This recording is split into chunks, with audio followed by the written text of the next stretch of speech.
But now let's move on to some of the execution sites around Dorchester.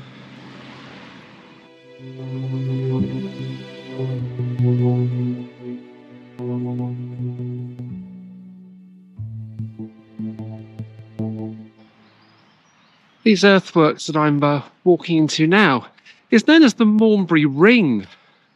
It's actually originally a Neolithic henge. It dates back from 2,500 to 4,000 years before the birth of Christ. So that's what, 4,500 to 6,000 years ago. During the Roman occupation, it was used as an amphitheatre.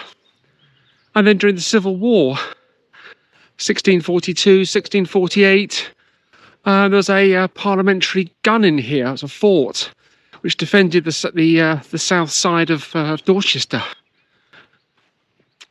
But it's what happened here in the years after, especially in the year 1685, because this was a site of numerous executions.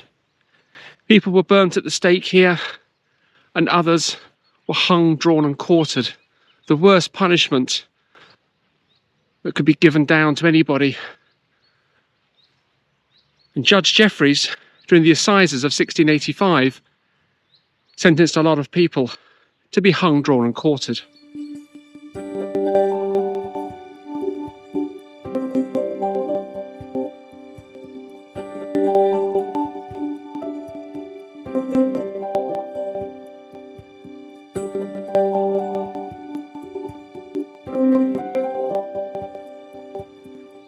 The events which became known as the Bloody Assizes came about from the Battle of Sedgemoor, which occurred on the 6th of July, 1685, just outside Bridgewater, about 35 miles northwest of here. This was the failed rebellion by James Scott, Duke of Monmouth, who tried to seize the throne from James II, and of course it failed. James Scott was the eldest illegitimate son of King Charles II, and he reckoned he had a claim to the English throne. But of course he didn't, because he was illegitimate. So he set about this rebellion.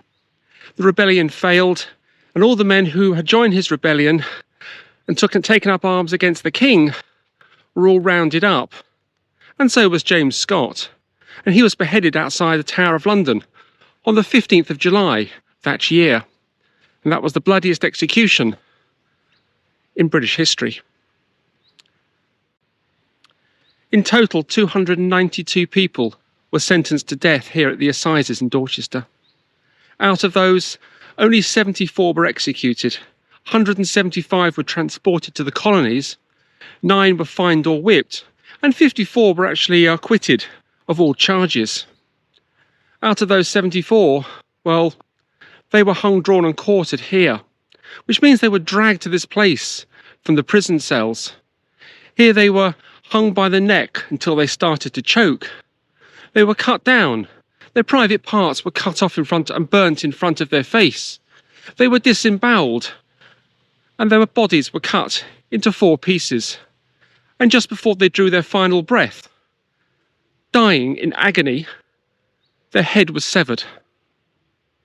The worst punishment in British history.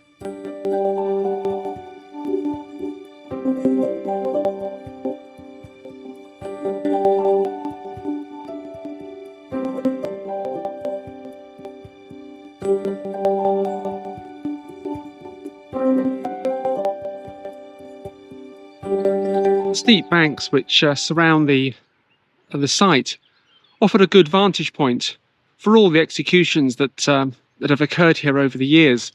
But they didn't just happen in 1685, because years later, this location was used for even more executions. And one that comes to mind is a lady called Mary Channing, who died here on the 21st of March, 1706. Her execution was witnessed by over 10,000 people. She was notorious in the town. She was born Mary Brooks in 1687 to Richard and Elizabeth Brooks. She was a bit of a wayward child, And at age 17, she was married off early to a grocer called Thomas Channing. The wedding took place on the 15th of January, 1704. However, despite being married, she also kept a lover. Yeah, I think you know where I'm going with this story. So she set about murdering her husband, and she poisoned his milk. She was eventually found guilty at the assizes on the 28th of July, 1705, and sentenced to be burnt. But she couldn't be burnt straight away because she was pregnant. But who was the father? Was it her husband or was it her lover? Sadly, the history books don't tell us that, and they don't tell us what happened to her son either. At least I haven't been able to find that out. If you happen to know, I'd be quite interested in finding out. So just drop a comment below, please. Let me know. But she gave birth in prison to her son, and then a couple of months later, she was executed here in front of a large crowd. Just one of many people who have lost their life here at the Mournbury Ring. And standing in the middle of the ring today, it's so peaceful, it's so quiet, it's so tranquil. And this is used by locals for social events, dog walking. And it's a nice, quiet, green spot, green location to enjoy here in the town of Dorchester.